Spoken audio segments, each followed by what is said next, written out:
کہ آپ اسٹیج پر آئیں اور اپنی خطابت کے ذریعے سے، اپنی علمی بیان کے ذریعے سے، قیمتی باتوں کے ذریعے سے ہم تمام سامعین کو مستقل فرمائیں۔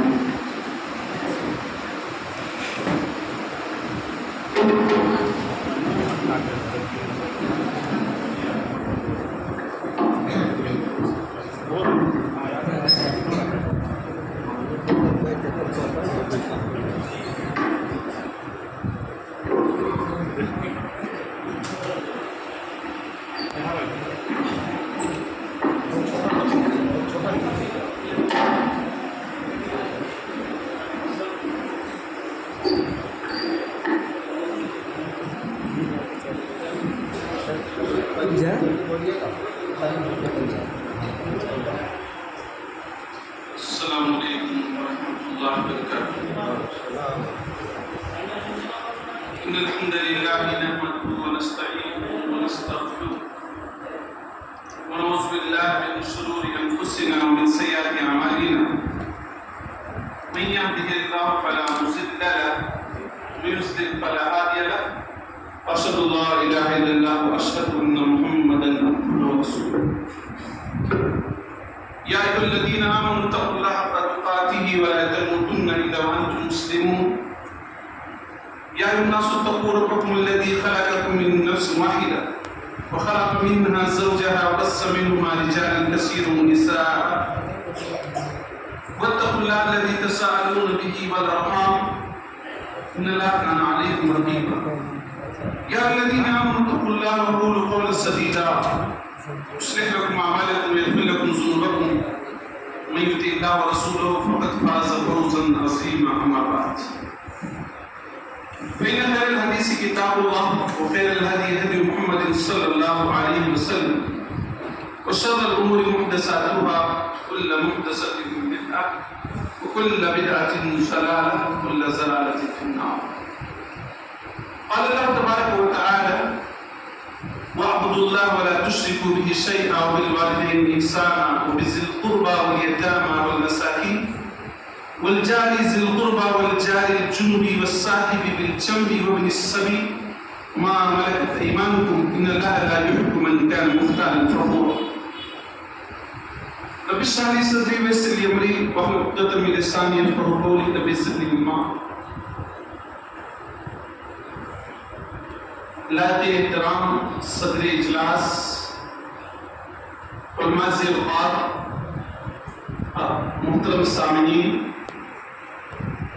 آج آپ کی گاؤں کی مسجد میں مجھے جس موضوع کے متعلق گفتگو کرنے کا موقع مل رہا ہے وہ موضوع ہے حقوق العباد۔ تمام مسلمان یہ جانتے ہیں کہ مسلمانوں پر دو طرح کے حق عائد ہوتے ہیں۔ ایک حق ہے اللہ کا جسے نماز ہے، روزہ ہے، زکوٰۃ ہے، اور دوسرا حق ہے بندوں کا آپس میں ایک دوسرے کا۔ والدین کا حق ہے، رشتہ داروں کا حق ہے، مسکینوں کا حق ہے، غریبوں کا حق ہے، ضرورت مندوں کا حق ہے، پڑوسیوں کا حق ہے، مسافروں کا حق ہے، غلاموں کا حق ہے، اور بھی حقوق ہیں جن حقوق کا ادا کرنا ہر مسلمان کے لیے ضروری ہے۔ اللہ رب العالمین نے سورہ نساء کے اندر ارشاد فرمایا وَاعْبُدُوا اللَّهَ وَلَا تُشْرِكُوا بِهِ شَيْئًا وَبِالْوَالِدَيْنِ إِحْسَانًا وَبِذِي الْقُرْبَىٰ۔ اس آیت کو علماء نے آیت حقوق سے تعبیر کیا۔ اس میں حق کا ذکر کا، اللہ کے حق کا ذکر ہے، اس میں بندوں کے حق کا ذکر ہے۔ اللہ فرماتا ہے وَاعْبُدُوا اللَّهَ وَلَا تُشْرِكُوا بِهِ شَيْئًا، اے لوگو اللہ کی عبادت کرو، اس کی عبادت میں کسی کو شریک نہ بناؤ۔ یہ اللہ کا بہت بڑا حق ہے۔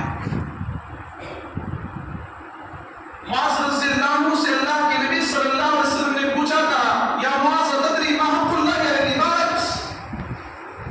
اے معاذ کیا آپ کو معلوم ہے، کیا آپ کی جانکاری میں چیز ہے کہ اللہ کا حق بندوں پر کیا ہے؟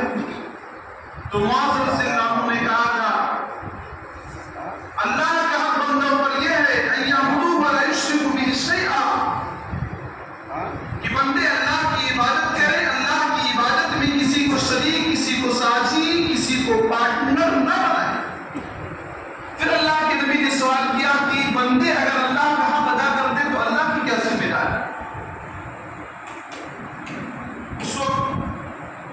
صلی اللہ علیہ وسلم نے فرمایا کہ بندے اگر اللہ کا حق ادا کرتے ہیں تو اللہ پر یہ ذمہ داری ہے کہ بندوں کو معاف کر دے، انہیں جہنم میں داخل نہ کرے۔ اللہ کا فرمان وَعَبُدُ اللَّهَ وَلَا تُشْرِكُوا بِهِ شَيْئًا، اللہ کی عبادت کرو، اس کی عبادت میں کسی کو شریک نہ ٹھہراؤ، کیونکہ شرک بہت بڑا پاپ ہے، بہت بڑا جرم ہے، جس جرم سے بچنے کے لیے حضرت لقمان نے اپنے بیٹے کو نصیحت کی تھی۔ آج ہمارے پاس اولاد ہے لیکن ہم بچوں کو نصیحت نہیں کرتے۔ حضرت لقمان نے اپنے بچے سے کہا یا بنی اے میرے لہجے جگر، اے میرے نور نظر، لا تشرک باللہ، اللہ کے ساتھ شرک نہ کر، ان الشرک لظلم عظیم، یقیناً شرک بہت بڑا پاپ ہے، شرک بہت بڑا جرم ہے، اتنا بڑا جرم ہے، اتنا بڑا پاپ ہے کہ اللہ تعالیٰ تمام گناہوں کو معاف کر سکتا ہے لیکن شرک کو معاف نہیں کرتا۔ خود اللہ تعالیٰ نے نبی کو الٹیمیٹم دیا اور دھمکی دیا، محمد مصطفیٰ صلی اللہ علیہ وسلم کو کہا لئن اشرکت لیحبطن عملک ولتکونن من الخاسرین۔ اے نبی محمد صلی اللہ علیہ وسلم، لئن اشرکت، اگر آپ کی زندگی میں شرک پایا گیا، لیحبطن عملک، تو آپ کے عمل اکارت ہو جائیں گے، ضائع ہو جائیں گے، برباد ہو جائیں گے، ولتکونن من الخاسرین، اور آپ نقصان اٹھانے والوں میں سے ہو جائیں گے۔ نبی صلی اللہ علیہ وسلم کو دھمکی دے کر، الارم دے کر اللہ نے جیسے گنہگاروں کو سمجھایا ہے کہ نبی سے اگر یہ غلطی ہوتی تو ان کے اعمال ضائع برباد ہو جاتے، تو ہم جیسے گنہگاروں سے اگر یہ غلطی ہو جائے تو ہمارے اور آپ کا کیا حشر؟ یہ جگہ اللہ نے فرمایا ان اللہ لا یغفر ان یشرک بہ ویغفر ما دون ذلک لمن یشاء، بے شک اللہ رب العالمین اس بات کو معاف نہیں کرے گا کہ اس کے ساتھ شرک کیا جائے، ویغفر ما دون ذلک لمن یشاء، اور اس کے علاوہ جسے چاہے گا معاف کر دے گا۔ اللہ تعالیٰ شرک کو کبھی معاف نہیں کرے گا، اس کے علاوہ انسان کی زندگی میں اگر کمی کوتاہی اللہ چاہے گا تو معاف کر دے گا۔ اللہ کے نبی صلی اللہ علیہ وسلم فرماتے ہیں لا تشرک باللہ وإن قتلت أو حرقت، تم اللہ کے ساتھ شرک مت کرنا، خواہ تمہارا مگر ہی کیوں نہ کر دیا جائے، خواہ تمہیں آگ کے میں ڈال ہی کیوں نہ دیا جائے، آگ میں جلا ہی کیوں نہ دیا جائے، لیکن اللہ کے ساتھ شرک نہ کرنا۔ شرک سے بچنے کی دعا حضرت ابراہیم نے مانگی ہے، اپنے لیے، اپنی آل اولاد کے لیے مانگی۔ ہمیں اور آپ کو بھی اپنے بچوں کے لیے دعا کرنا چاہیے کہ اللہ تعالیٰ انہیں شرک سے بچائے۔ اللہ تعالیٰ نے حضرت ابراہیم علیہ السلام کے قول کو ذکر کیا۔ حضرت ابراہیم علیہ السلام فرماتے ہیں وَجُنُوبِي وَبَنِيَّ أَن نَعْبُدَ الْأَصْنَامَ، اے اللہ مجھے بچا لینا، اے اللہ میری آل اولاد کو بچا لینا بتوں کی عبادت سے۔ ابراہیم کے بارے میں اللہ نے کہا وَلَمْ يَكُن مِنَ الْمُشْرِكِينَ، ابراہیم علیہ السلام مشرکوں میں سے نہیں، شرک کرنے والوں میں سے نہیں، پھر بھی دعا کر رہے ہیں۔ اللہ نے ان کے بارے میں سرٹیفکیٹ دیا ہے کہ تم سے شرک نہیں ہوا، تم مشرکوں میں سے نہیں ہو، پھر بھی دعا کر رہے ہیں۔ ہم اور آپ کو ہمیشہ اللہ سے دعا کرنا چاہیے کہ اللہ رب العالمین ہمیں اور آپ کو شرک سے بچائے۔ آگے اللہ رب العالمین ارشاد فرماتا ہے وبالوالدین احسانا، والدین کے ساتھ اچھا سلوک کرو، والدین کے ساتھ اچھا برتاؤ کرو، ہمارا سلوک والدین کے ساتھ اچھا ہونا چاہیے۔ والدین کے متعلق کچھ آداب ہیں، ان آداب کا ذکر کروں۔ اللہ فرماتا ہے وَقَضَىٰ رَبُّكَ أَلَّا تَعْبُدُوا إِلَّا إِيَّاهُ، آپ کے رب نے یہ فیصلہ کر دیا ہے اللہ تعبدوا إِلَّا إِيَّاهُ کہ تم عبادت نہیں کرو گے مگر اس کی۔ وَبِالْوَالِدَيْنِ إِحْسَانًا، اور والدین کے ساتھ اچھا سلوک کرو گے، اچھا برتاؤ کرو گے، اچھا ویوہار کرو گے۔ إِمَّا يَبْلُغَنَّ عِندَكَ الْكِبَرَ أَحَدُهُمَا أَوْ كِلَاهُمَا فَلَا تَقُل لَّهُمَا أُفٍّ، تمہارے والدین میں سے کوئی ایک یا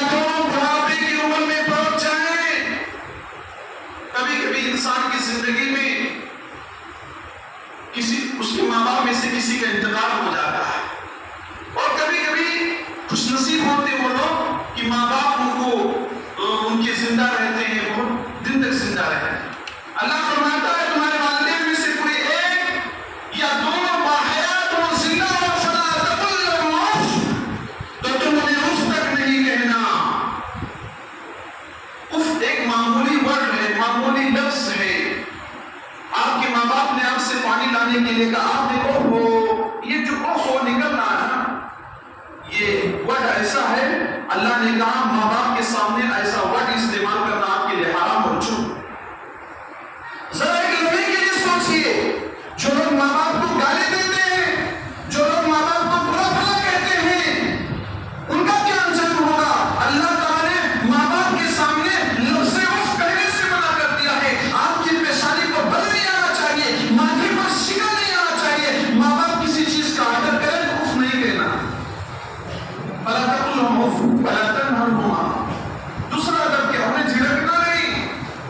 بہت سارے لوگ ہوتے ہیں پیسہ مل گیا، زیادہ کمانے لگے، زیادہ پڑھنے کے لیے عروج پر چلے گئے، ماں باپ کوئی بات بولتے ہیں ان کو جھڑک دیتے ہیں، کہتے سائڈ میں ہو جاؤ، تمہارا زمانہ پرانا تھا، ہم نئے زمانے والے ہم لوگ ہیں. انہیں جھڑکو نہیں. کبھی کوئی مشورہ دے، کبھی کوئی بات کرے، آپ کی بھلائی کے لیے بولتے، انہیں جھڑکو نہیں. بلا کر وَقُلْ لَهُمَا قَوْلًا كَرِيمًا. اور ماں باپ سے جب گفتگو کرو بہترین انداز میں گفتگو کرو. تمہاری باتوں سے نہیں لگنا چاہیے کہ تم بڑے ہو گئے اور وہ چھوٹے ہو گئے. کچھ لوگ پیسہ کمانے لگتے ہیں، عہدہ منصب کے مالک بن جاتے ہیں تو ماں باپ کو حقیر سمجھنے لگتے ہیں. اللہ فرماتا ہے ماں باپ سے گفتگو کا انداز یہ ہونا چاہیے، باادب گفتگو ہونی چاہیے. ایک طالب علم ایک اسٹوڈنٹ کالج میں جب پڑھتا ہے، پروفیسر کو ادب سے بلاتا ہے، ٹیچر کو ادب سے بلاتا ہے، اس سے کہیں زیادہ آپ ادب سے گفتگو کیجیے ماں باپ سے. آج آپ کھا لے پی لے اس طرح کے نہیں، پیارے انداز میں گفتگو ہونی چاہیے. حضرت ابراہیم علیہ السلام کی واقعے کو آپ دیکھ سکتے ہیں. یا ابتی لما تعبد ما لا يسمع ولا يبصر ولا يغني عنك شيئا. اے پوچھا ذرا ایک لمحے کے لیے سوچیے، نظریہ الگ ہے. ابراہیم موحد ہے، توحید پرست ہے، اور آزار ان کا باپ مشرک ہے، پھر بھی گفتگو کیسے کرا؟ آپ کے ابو کسی چیز میں آپ سے اختلاف کر لیں، کوئی نظریہ الگ پیش کر دیں تو آپ الگ بولنے لگتے ہیں. ادب کا دائرہ کبھی بھی چھوٹنا چاہیے. وَقُلْ لَهُمَا قَوْلًا كَرِيمًا وَاخْفِضْ لَهُمَا جَنَاحَ الذُّلِّ مِنَ الرَّحْمَةِ. اور اپنے ماں باپ کے لیے رحمت کے بازو بچھا دیجیے. جس طرح ایک پرندہ ہوتا ہے، ایک مرغی ہوتی ہے، برسات میں اپنے بچوں کو بچانے کے لیے پر پھیلا دیتی. آپ کا کہ ہر حرکت، آپ کا ہر کام ماں باپ کو آرام کے لیے ہونا چاہیے. آپ گھر میں انورٹر لگا رہے ہیں تو ایک پنکھا ضرور ماں باپ کے لیے لگائیں. آپ کولر نہ لیں گے تو ایک پنکھا ایک کولر ماں باپ کے لیے ضرور لے آئیں. آپ رحمت کے بازو بچھا دیجیے. آپ ان کے سامنے گرمی کو دکھانا، نرمی کا ہی پہلو ہونا چاہیے. کسی کے کہنے پر، کسی کے ابھارنے پر آپ ماں باپ کے لیے گرم مت ہو جائیے. پیسہ لگے گا آپ نرمی اختیار کیجیے. کوئی بات ہوگی آپ نرمی اختیار، کسی بات کو 4-10 مرتبہ پوچھیں گے. بوڑھے ہو گئے ہیں، کام میں برابر ان کا ساتھ نہیں دے رہا ہے، ان کے دماغ برابر ساتھ نہیں دے رہا ہے، بار بار آپ سے کسی چیز کا ڈیمانڈ کر رہے ہیں. آپ کو غصہ بھی آ سکتا ہے، موسم بھی گرم ہے، آپ کو غصہ آ سکتا ہے. لیکن آپ ایسے سچویشن میں، ایسے موقع پر اللہ کا فرمان ہے کہ ایسے موقع پر کوئی بھی موقع ہو، والدین کے لیے ہمیشہ نرمی ہونی چاہیے، کبھی بھی گرمی نہیں ہونی چاہیے. یا اپنی کس چیز کی دکھا ہے؟ ماں اپنے بچپنے کو دیکھ لیجیے. آگے اللہ فرماتا ہے وَقُلْ رَبِّ ارْحَمْهُمَا كَمَا رَبَّيَانِي صَغِيرًا. اے اللہ میرے والدین پر اسی طرح رحم کرنا جس طرح بچپن میں انہوں نے میرے اوپر رحم کیا تھا. والدین زندہ ہوں تو بھی یہ دعا کرے، والدین دنیا سے رخصت ہو گئے تو بھی دعا کرے. رَبِّ ارْحَمْهُمَا كَمَا رَبَّيَانِي صَغِيرًا. چھوٹا سا جملہ ہے، ہر ایک کو یاد ہونا چاہیے. رَبِّ ارْحَمْهُمَا كَمَا رَبَّيَانِي صَغِيرًا. اللہ تعالیٰ نے یہ دعا سکھلائی ہے. اس کا کچھ مقصد بھی ہو سکتا ہے کہ جب انسان یہ دعا کرے گا تو بچپنا اسے یاد آ جائے، اور جب کسی کو اپنا بچپنا یاد آ جائے گا تو وہ سمجھ جائے گا کہ بچپن میں اس کے ماں باپ نے اس کو کیسے پالا ہے، اس کی کیسی پرورش کی ہے. ٹھنڈی کے موسم میں بھیگے بستر پر خود سو کر سوکھے بستر پر آپ کو لٹاتے تھے. کسی چیز کو آپ 10 مرتبہ پوچھتے تھے، ہر چیز کا وہ جواب دیتے تھے. انہوں نے آپ کو چلنا سکھایا، انہوں نے آپ کو پڑھنا سکھایا، انہوں نے آپ کو کسی لائق بنایا. اور آپ آج آپ کو ضرورت کو محسوس کر رہے ہیں تو آپ انہیں نالائق سمجھ رہے ہیں. آپ کہہ رہے ہیں کہ آپ کو ایکسپائری ڈیٹ ہو چکے ہیں، آپ کام دھندا نہیں کر سکتے، بڑے ہو. اس طرح کی چیزیں نہیں ہونی چاہیے. آپ ان کے لیے خصوصی دعا کریں کہ اللہ ان پر نرمی کرنا, ان پر رحم کرنا, ان پہ کرم کرنا. کیا یہ کم ہے کہ ماں نے خون کو دودھ کی شکل میں پلایا ہے اور آپ کھانا نہیں کھلا پاتے, 2 روٹی نہیں دے پاتے ہیں, آپ یہ کہتے ہیں باری لگا لگا کر کھلاؤ. کیا ماں باری لگا لگا کر آپ کو کھلاتی تھی؟ باپ کیا آپ کے لیے کچھ الگ سے چیز کرتا تھا؟ آپ کے ماں باپ اپنی جان کو قربان کر دیتے, خود بھوکے رہ کر آپ کو کھانا کھلایا, پانی پلایا, تو ماں باپ کا بڑا حق ہے, اس حق کو ادا کیجیے. بالوالدین احسانا وبذی القربی. آگے اللہ فرماتا جو قریبی رشتہ دار ان کا بھی حق ادا کیجیے. بہت سارے جگہوں پر دیکھا جاتا ہے رشتہ داروں کے ساتھ اچھا سلوک ہوتا ہے, لیکن کچھ جگہ ایسے ہوتی ہے کہ وہاں رشتہ داروں کے ساتھ سلوک اچھا نہیں ہوتا, وہاں رشتہ داروں کے ساتھ سلوک اچھا نہیں ہوتا ہے. بذی القربی اللہ فرماتا قریبی رشتہ داروں کے ساتھ اچھا سلوک کیجیے. پیسہ کچھ خرچ کرنا پڑے تو خرچ کیجیے, اللہ رب العالمین اس میں برکت عطا فرمائے, آپ کی عمر میں اضافہ فرما دے گا. صحیح بخاری کی روایت ہے, انس رضی اللہ عنہ روایت کے راوی فرماتے من احب ان یبسط له فی رزقه وینسى له فی اثره فلیصل رحمه. جو انسان یہ چاہتا ہے کہ اس کی روزی روٹی میں اضافہ ہو جائے, کاروبار بڑھیا چلے. آج لوگ شکایت کرتے ہیں مہنگائی بہت ہے, کاروبار برابر نہیں چل رہا. ممبئی میں آئے, برسات کا موسم, بیٹھے ہوئے ہیں, ان سے پوچھ لیجیے کیا رشتہ داروں کے پاس فون لگاتے ہیں؟ کبھی کوئی رشتہ دار ضرورت مند ہو, درد دوا کی اسے ضرورت ہو, کیا کھڑے رہتے ہیں اس کے ساتھ؟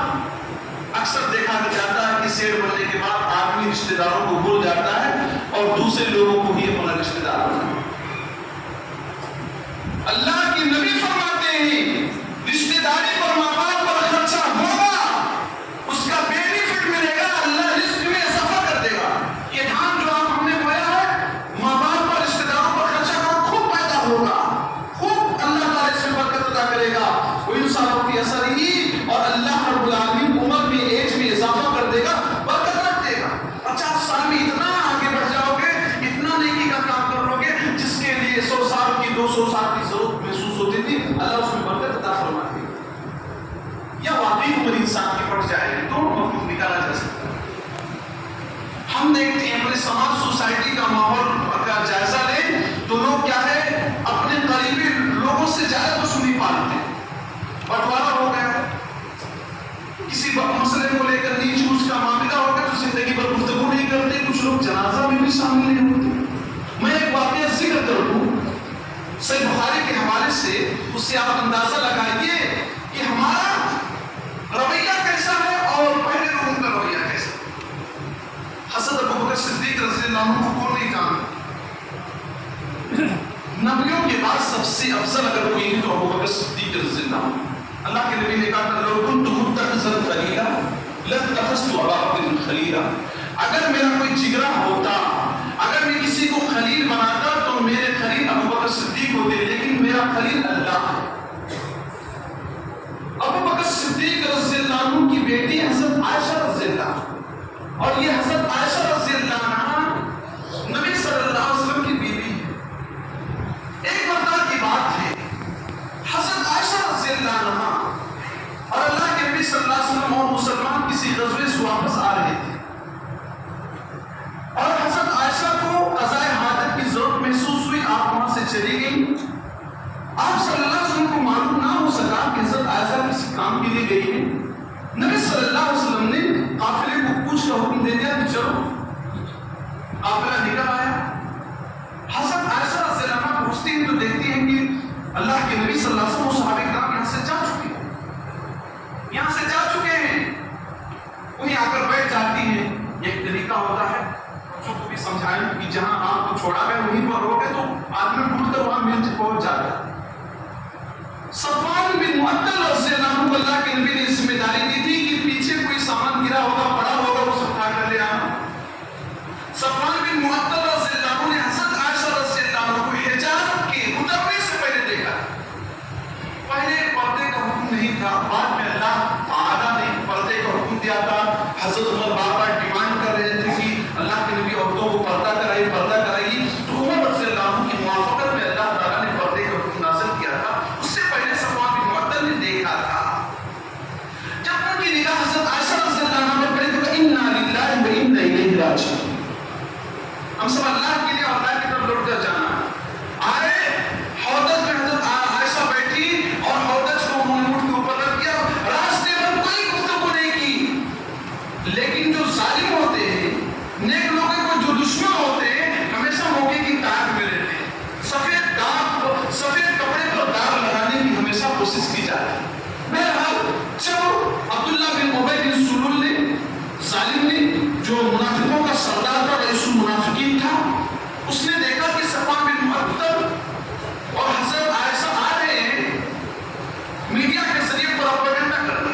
بات ہی گاؤں میں پہنچ گئی. ایسے گاؤں میں کسی کا ذکر ہو, کسی ہوٹل پر ذکر ہو تو دو چار لوگ کہتے ہیں ہاں میں بھی جانتا ہوں, خراب ہے, اس کی بہن خراب ہے, کرپٹ ہے, وغیرہ وغیرہ لوگ لگا دیتے ہیں, چاہے دیکھے ہو یا نہ دیکھو. یہ بات مدینہ میں پہنچی تو مصطح بن اثاثہ بھی اس پروپیگنڈا کے شکار ہو گئے, اور مصطح بن اثاثہ رضی اللہ عنہ حضرت ابوبکر صدیق رضی اللہ عنہ کے رشتے دار تھے. ان کے راشن پانی کا انتظام ابوبکر صدیق رضی اللہ عنہ جیب سے کرتے تھے, ان کی مدد کرتے تھے, ہیلپ کرتے تھے. جب دیکھا کہ گھر کا آدمی بھی الزام لگانے والوں میں شامل ہے, تو ابوبکر انسان تھے نا, قسم کھا لیا کہ جو دیا مصطح بن اثاثہ کو 100 دیا کبھی نہیں دوں گا, ایک کوڑی نہیں دوں گا. میرے یہاں کھاتا پیتا ہے, میں کھلاتا پلاتا ہوں, راشن پانی دیتا ہوں, اور میری بیٹی پر الزام لگایا گیا, دفاع کرنے کی بجائے وہ بھی اس میں شامل ہو گیا. اس سے میں آگے قسم کھا لیا. اللہ تعالیٰ نے آیت نازل فرمائی, کیا کہا, وَلَا يَعْتَلِ أُولُو الْفَضْلِ مِنكُمْ وَالسَّعَةِ, تم میں سے جو فضل والے ہیں, مقام و مرتبے والے ہیں, تم میں سے جو دولت مند ہے, تم میں سے اللہ نے جس کو دیا ہے وہ قسم نہ کھائے کہ غریبوں کو نہیں دے گا, وہ قسم نہ کھائے کہ مسکینوں کو نہیں دے گا, وہ قسم نہ کھائے کہ مہاجروں کو نہیں دے گا. چاہیے کہ یہ معاف کر دو, چاہیے کہ درگزر کرو. کیا تم نہیں چاہتے کہ اللہ تمہیں معاف کر دے؟ کیا تم یہ نہیں چاہتے کہ اللہ تم پر رحم کرے؟ اللہ رب العالمین معاف کرنے والا, رحم کرنے والا. یہ آیت نازل ہو گئی. ابوبکر صدیق رضی اللہ عنہ نے قسم کا کفارہ دی اور راشن پانی جاری کر دیا. کس کا راشن پانی جاری کیا؟ حضرت مصطح بن اثاثہ کا, جو حضرت عائشہ کے اوپر الزام لگانے والوں کی ٹیم میں شامل تھے. کتنی بڑی بات تھی, گھر کی بیٹی کی عزت جہاں جا رہی تھی, لوگ بدنام کر رہے تھے, اس میں مصطح بن اثاثہ بھی شامل ہو گئے تھے. لیکن اللہ کا جب آرڈر آیا کہ معاف کرنا سیکھو, رحم کرنا سیکھو, جب اتنا گناہ خود کرتے ہو, اتنی غلطی خود کرتے ہو, اللہ سے امید کرتے ہو کہ اللہ معاف کر دے, اللہ سے امید ہے کہ اللہ سے رحم کر دے, تو لوگوں کو نہیں معاف کرتے. آج حالات کیا ہے؟ اپنے گاؤں کا, سماج کا, علاقے کا جائزہ لیجیے. انسان 20-20 سال تک بات نہیں کرتا, معمولی چیز کو لے کر, چھوٹی چھوٹی بات کو لے کر ناراضگی اس قدر آگے چلی جاتی ہے کہ انسان کبھی بھی بات نہیں کرتا, کبھی بھی گفتگو نہیں کرتا. ذرا دیکھیں ابوبکر صدیق رضی اللہ عنہ کا کتنا بڑا دل تھا کہ بیٹی پر الزام لگانے والوں میں جو شامل تھے ان کے راشن پانی جاری کر دیا.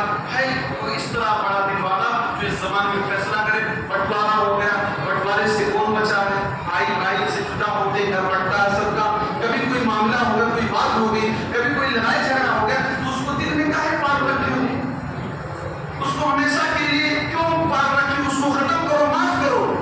آج معاملہ سماج سوسائٹی میں یہ ہے کہ لوگ دیکھتے ہیں سامنے والا ہمارے ساتھ کیسا سلوک کر رہا ہے, جیسا وہ سلوک کرتا ویسا ہی سلوک کرتے. اللہ کے نبی صلی اللہ علیہ وسلم فرماتے ہیں برابر نہیں سفاسلو بالمکافی, رشتہ جوڑنے والا وہ نہیں ہے جو برابری کا معاملہ کر رہا ہے.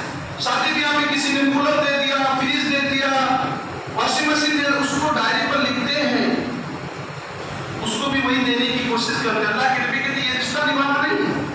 رشتہ نبھانا اس وقت ہے جب سامنے والا رشتہ کٹ کر رہا ہو, آپ کو اپنی شادی بیاہ میں خوشی میں نہ پلا رہا ہو, لیکن جب ضرورت محسوس کرو کہ اسے کسی چیز کی ضرورت ہے, اس کے گھر میں پہنچ جاؤ, اس کے یہاں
کے ساتھ کیسا سلوک کرتے ہیں؟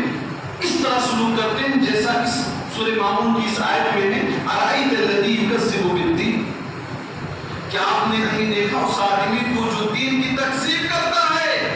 فذلک الذی یدعو الیتیم، یہی وہ انسان ہے جو یتیموں کو دھکے دیتا ہے، دین کو جھٹلانے والا جو یتیموں کو دھکے دیتا ہے، جو دین کو مانتا ہے، جو اسلام کو مانتا ہے، وہ یتیموں کو دھکے نہیں دیتا، ان کے لیے غمخوار ہوتا ہے، غمگسار ہوتا ہے، ان کو گلے لگانے والا ہوتا ہے، انہیں دھکا دینے والا نہیں ہوتا۔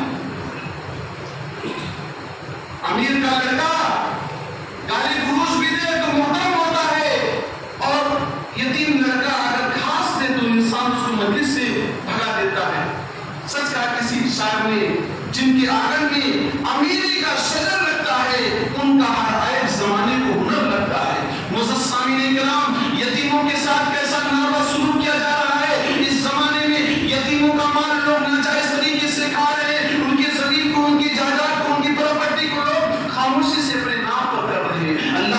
اللہ فرماتا ہے ان الذین یاکلون اموال الیتامی ظلما انما یاکلون فی بطونہم نارا وسیصلون سعیرا، جو لوگ یتیموں کا مال ناجائز طریقے سے، غلط طریقے سے کھاتے ہیں، اس کا ایک مطلب نکلتا ہے جائز طریقے سے کھایا جا سکتا ہے، اس کو بھی میں بتاؤں گا۔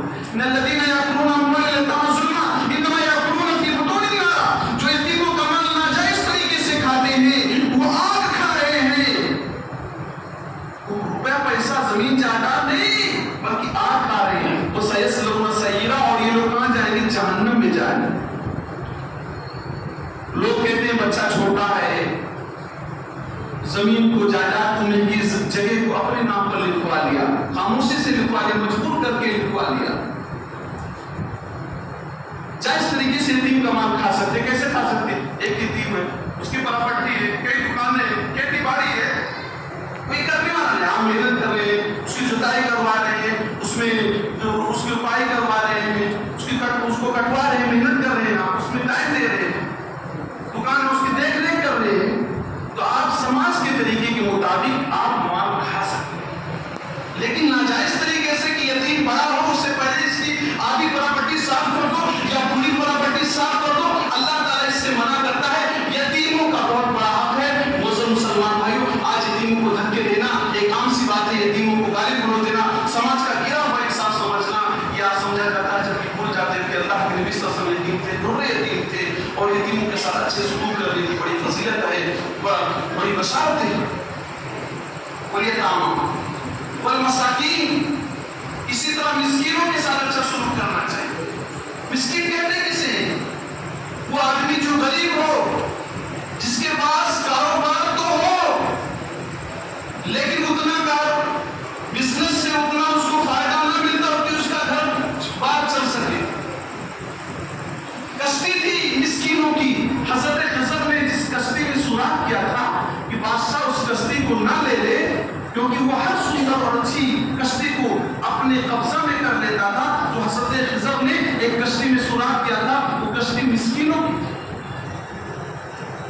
اس سے بات معلوم ہوتی کہ کمانے کھانے کا ذریعہ تھا ان کے پاس، لیکن اتنی آمدنی نہیں ہوتی تھی کہ گھر کا خرچہ چل سکے۔ جیسے 8,000 دے رہے ہیں کسی کو تنخواہ، آپ کیا وہ نوکری کر رہا ہے، مدرسے میں، مسجد میں نوکری کر رہا ہے، یا آپ کے کارخانے میں کر رہا ہے، آپ کی دکان پر کر رہا ہے، اس کے گھر کا خرچہ 15,000، تم مسکین آدمی، 8,000 پلس 7,000 اس کو ضرورت ہے۔ ایسے مسکین کی آپ مدد کیجیے، ایسے مسکین کو آپ ہمیشہ اپنے یہاں انوائٹ کیجیے، کھانا کھلائیے اور اس کے لیے سہارا بنیے۔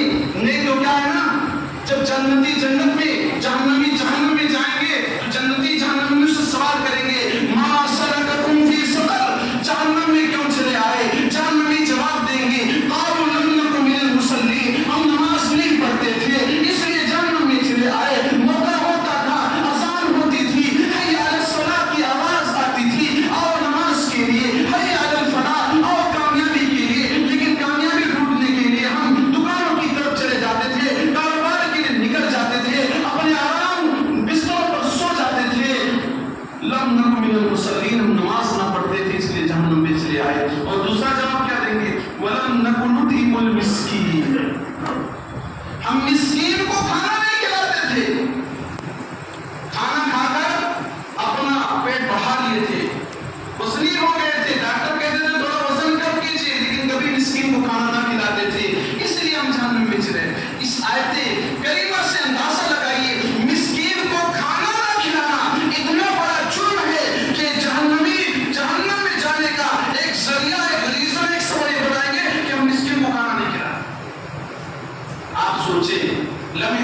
ہے.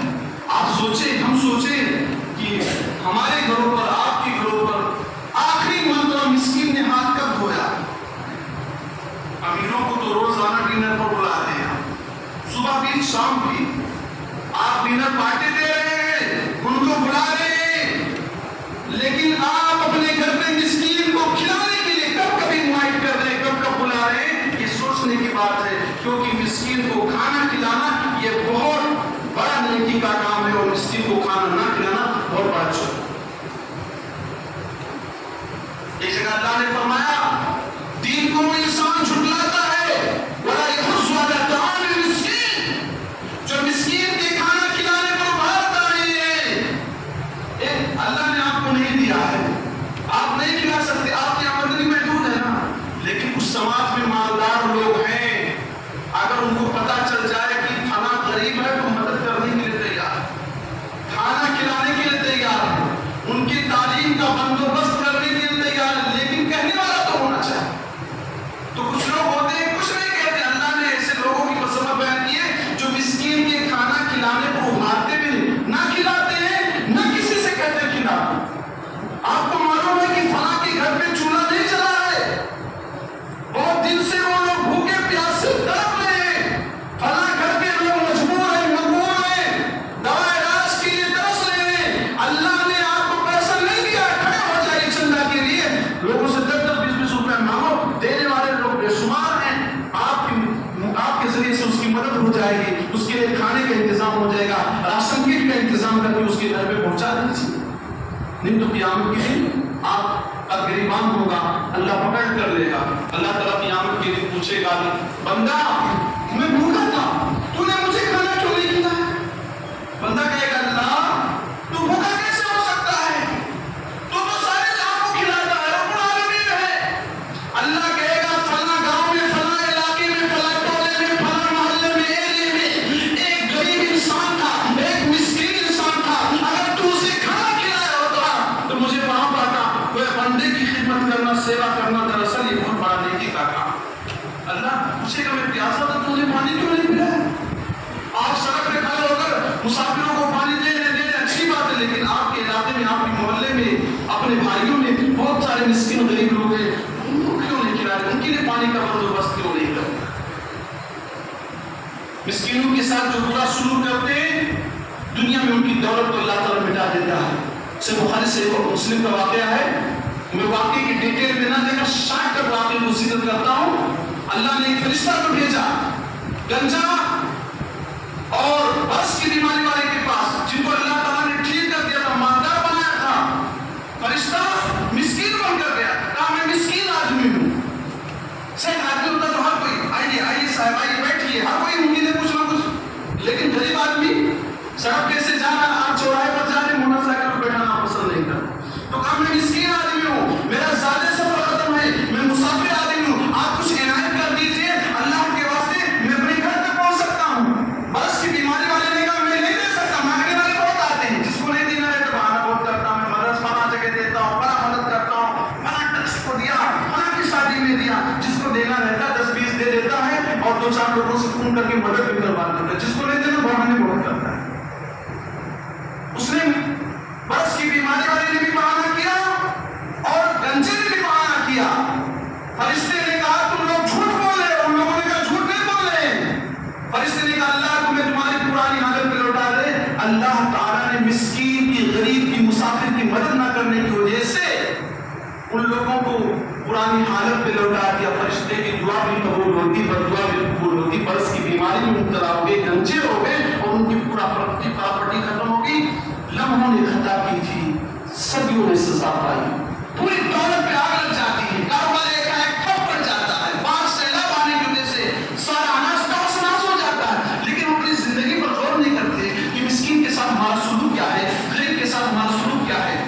والیتامی والمساکین والجار ذی القربى والجار الجنب. پڑوسیوں کے ساتھ اچھا سلوک کیجیے, پڑوسی جو رشتہ دار ہے اس کے ساتھ اچھا سلوک کیجیے, جو پڑوسی اجنبی اس کے ساتھ اچھا سلوک کیجیے.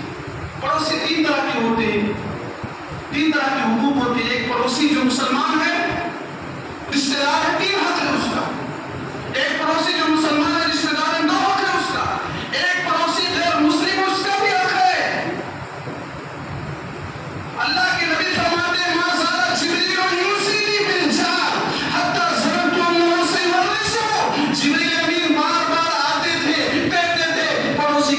اچھا سلوک کرنا، پڑوسی کے ساتھ اچھا برتاؤ کرنا. یہاں تک کہ میں سمجھنے لگا کہ پڑوسی کو گھر زمین جائیداد میں کھیتی باڑی میں بھی حصہ نہ دینا پڑے، اتنا کہنے سلوک اچھا کرنا، اچھا برتاؤ کرنا. اللہ کے نبی صلی اللہ علیہ وسلم نے پڑوسیوں کے تعلق سے فرمایا ہے اذا کبرت مرد، جب سالن بناؤ، گوشت بناؤ، مہنگا ہے گوشت، نہیں خرید سکتے اشترا گوشت، پاک سے بنا تو پانی بڑھا دیجیے، گوشت میں پانی اشترا ڈال دیجیے. کیوں ڈال دیجیے؟ صرف اپنا پیٹ بھرنے کے لیے نہیں، وَطَاعَتْ جِيرَانِكَ، پڑوسیوں کو بھی دیتے رہیے. گوشت کی خوشبو پڑوسی تک پہنچ رہی، بریانی کی خوشبو پہنچ رہی ہے، پڑوسی کو نہیں دو گے. اللہ کے نبی فرماتے ہیں گوشت اگر زیادہ نہیں خرید سکتے پانی بڑھا دیجیے اور پڑوسیوں کو مستقل دیتے رہیے. مسلمان رمضان میں تو غریبوں کو بھی دیتے، مسکینوں کو بھی دیتے، پڑوسیوں کو بھی دیتے، مسجد میں دے رہے ہیں، فلاں کو بلا کر افطاری کرنے بڑی خوشی ہوتی ہے. لیکن 11 مہینے ان کی بیٹری آف ہو جاتی ہے، 11 مہینے یہ آف ہو جاتی، کسی پڑوسی کی مدد نہیں کرتے.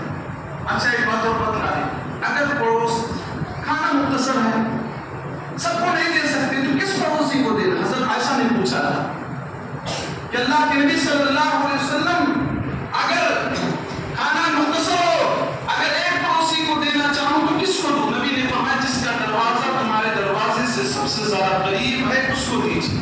کیوں؟ آپ کو کوئی پریشانی ہوگی سب سے پہلے کون پہنچتا ہے؟ پڑوسی پہنچتا ہے. آپ کا بھائی ممبئی میں ہے، آپ کے چچا ممبئی میں ہیں، ان کو خبر بعد میں آتی، کوئی دور پاس کوئی پریشانی کوئی پرابلم ہوتی سب سے پہلے کون پہنچتا ہے؟ آپ کی عزت کی حفاظت کون کرتی؟ پڑوسی کرتے ہیں. تو پڑوسیوں کے ساتھ اچھا سلوک کرو گے تو آپ کی عزت کی، آپ کی بہن بیٹیوں کی بھی حفاظت ہو. کوئی خطرہ دیں گے، کوئی چیز دیں گے تو آپ کو آگاہ کریں گے، نہیں تو وہ بدوا دیں گے اور برا بھی سوچیں گے. تو نبی نے فرمایا جس کا دروازہ قریب اس کا حق ہے، اس کا حق ہے.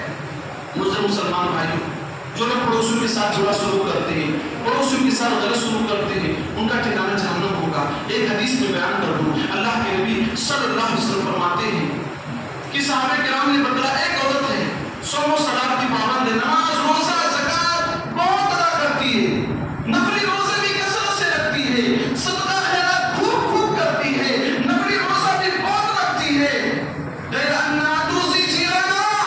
لیکن اپنے پڑوسیوں کو تکلیف دیتی ہے، اپنے پڑوسیوں کو نقصان پہنچاتی ہے، کسی کو گالی دے رہی ہے، کسی کو بڑا بڑا کہہ رہی ہے. آپ دیکھتے ہیں نا کچھ لوگ مرغی سے بھی لڑائی کر لیں، مرغی بھی کسی کے گھر میں چلے جائے تو گالی گلوچ دینا شروع کر دیتے ہیں، ہوا بیان سے کچھ عورتیں ہوتی لڑائی کرتی. نبی نے فرمایا ہے فی النار، ایسی خاتون جو صوم و صلات کی پابند ہے، زکات ادا کرتی ہے، روزہ رکھتی ہے، لیکن پڑوسی کو تکلیف دیتی ہے، یا فی النار، یہ جہنم میں جائے گی، یہ نرک میں جائے گی، سورگ میں جنت میں نہیں جائے گی. ذرا سوچیں، نالا بہ رہا ہے، پائپ لگا دیتے نہ رہے تک 400-500 روپے لگتا، کوئی بڑی بات نہیں تھی، لیکن آپ نالا کھوڑ دیے. پڑوسی کو تکلیف ہوتی اس کی آب و ہوا سے، اس نالے نردہ سے، لیکن ہمیں اور آپ کو احساس نہیں ہوتا. کوئی بھی چیز ہو تو گندی چیز گھر کے سامنے پڑوسی کے سامنے پھینک دیا، ہمیں احساس نہیں ہوتا. مسلمان بھائی پڑوسی کو تکلیف دیتے، نبی صلی اللہ علیہ وسلم فرماتے ایسی عورت جہنم کے اندر جائے گی. اس سے آپ اندازہ لگائیں. والجالس القربى والجار الجنب والصاحب بالجنب. اسی طرح پہلو کے ساتھی کے ساتھ اچھا سلوک کرنا چاہیے. پہلو کے ساتھی سے مراد آپ ٹرین میں سفر کر رہے ہیں تو آپ کے آس پاس میں ان سے اچھا سلوک کیجیے، آپ کے دوست یار ہیں ان سے اچھا سلوک کیجیے. پہلو کے ساتھی میں بیوی بھی آتی ہے. آپ دیکھیے گرمی کا سیزن ہے، گرمی کا موسم، بغیر پنکھے کے 2-3 گھنٹہ بیٹھنا مشکل ہو جائے گا. کچھ لوگ بار بار برآمدے میں بھی آئیں گے جائیں گے کیونکہ گرمی زیادہ ہے، بلا شبہ گرمی زیادہ ہے. لیکن آپ کی بیوی کتنے گھنٹے تک کچن میں رہ کر آپ کے لیے کھانا بناتی، وہ بھی پنکھا نہیں چلتا رہتا، گرمی میں برداشت کرتی، کپڑے دھلتی، سارا کام کاج کرتی. کیا اس کا آپ نہیں؟ آپ بریانی کھانے کے لیے بستی نکل جائیں، دوستوں کے ساتھ لیفٹ رائٹ کریں، کیا بیوی کا حق نہیں؟ کیا آپ اسے صحیح سے گفتگو نہیں کر سکتے؟ کیا آپ اسے نوکرانی سمجھیں گے؟ کیا اس کو گھر کی لوٹی سمجھ رہے ہیں؟ نہیں. اللہ فرماتا ہے والصاحب بالجنب، دوستوں کا بھی حق ہے، مسافر دوستوں کا بھی حق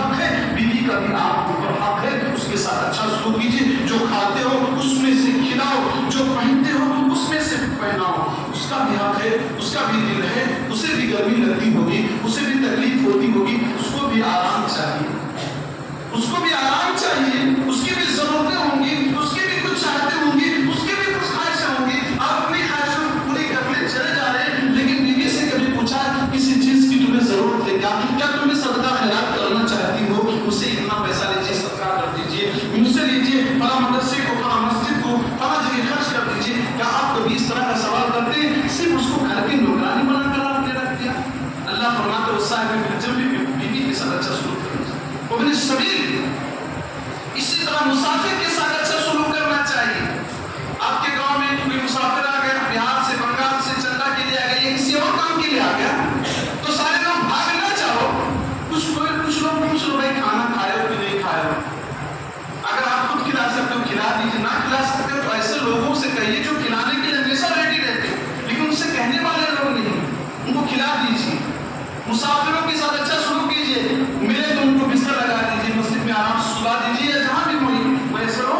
مسافر کوئی بھی ہو، آپ اس کے ساتھ بدسلوکی نہ کیجیے، ناروا سلوک نہ کیجیے. نہ جانے کیا ارمان لے کر، کیا سلوک لے کر وہ آپ کے پاس آتا ہے. آپ ممبئی میں رہتے ہیں، چندہ کرنے کے لیے بہت سارے لوگ جاتے ہیں، کچھ لوگ کھری کھری سنا دیتے ہیں. نہیں، مسافروں کو کھری کھری نہ سناؤ، ان کے ساتھ اچھا سلوک کرو. وما ملکت ایمانکم، اللہ فرماتا ہے تمہارے ہاتھ جن کے مالک ہیں، تمہارے جو غلام ہیں، ان کے ساتھ بھی اچھا سلوک کیجیے، ان کے ساتھ بھی اچھا برتاؤ کیجیے. جو تمہارے یہاں نوکری کر رہے ہیں، جو تمہارے یہاں سروس کر رہے ہیں، جو تمہارے یہاں خدمت کر رہے ہیں، ان کے ساتھ بھی اچھا سلوک کیجیے. نبی صلی اللہ علیہ وسلم فرماتے ہیں نوکروں کا، خادموں کا یہ حق ہے کہ پسینہ سوکھنے سے پہلے ان کی تنخواہ مل جانی چاہیے. آپ کا کارخانہ ہے، آپ کی دکان ہے، آپ کی شاپ ہے، آپ کی مسجد ہے، آپ کا مدرسہ ہے، وہاں کام کرنے والے جو لوگ ہیں، مہینہ پورا ہونے سے پہلے ہی کوشش کیجیے کہ ان کی تنخواہ دے دیجیے. ان کا بھی حق ہے، غلاموں کا، نوکروں کا، خادموں کا حق ہے.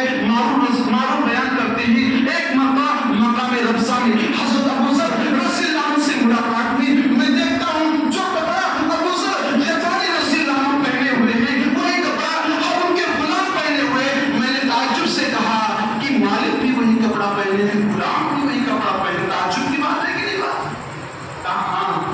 نبی صلی اللہ علیہ وسلم نے مجھے سمجھایا ایک مرتبہ میں نے کسی غلام کو اس کی ماں کے ذریعے آگ دلا دیا تھا.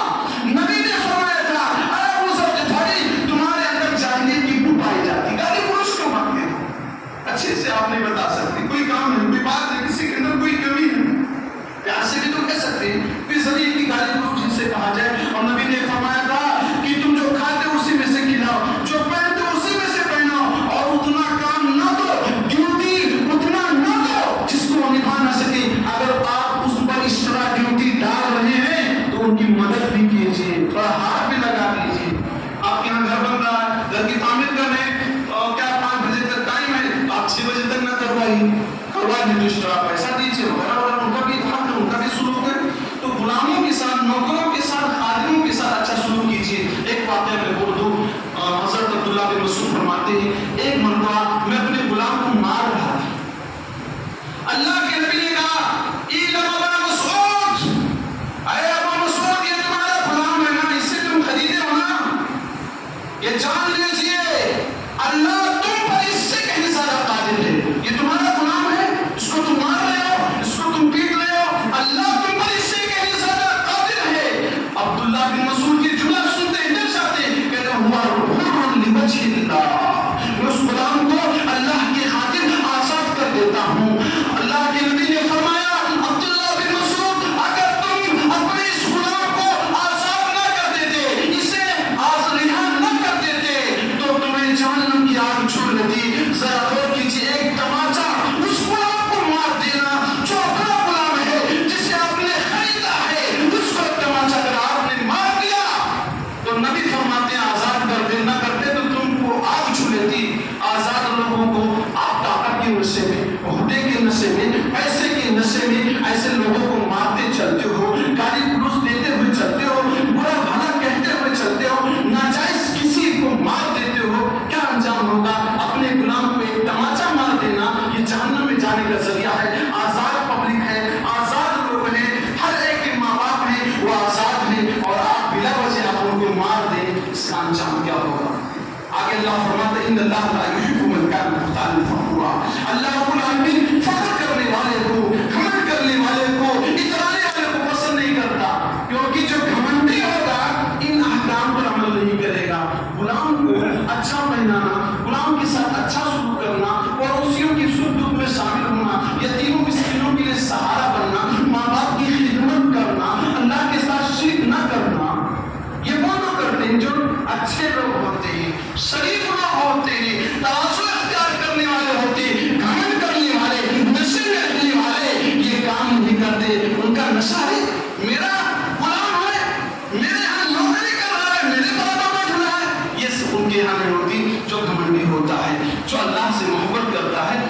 پہلی چیز ہوتی ہے کہ غلاموں کے ساتھ بھی اچھا سلوک کرو. کیا کرو؟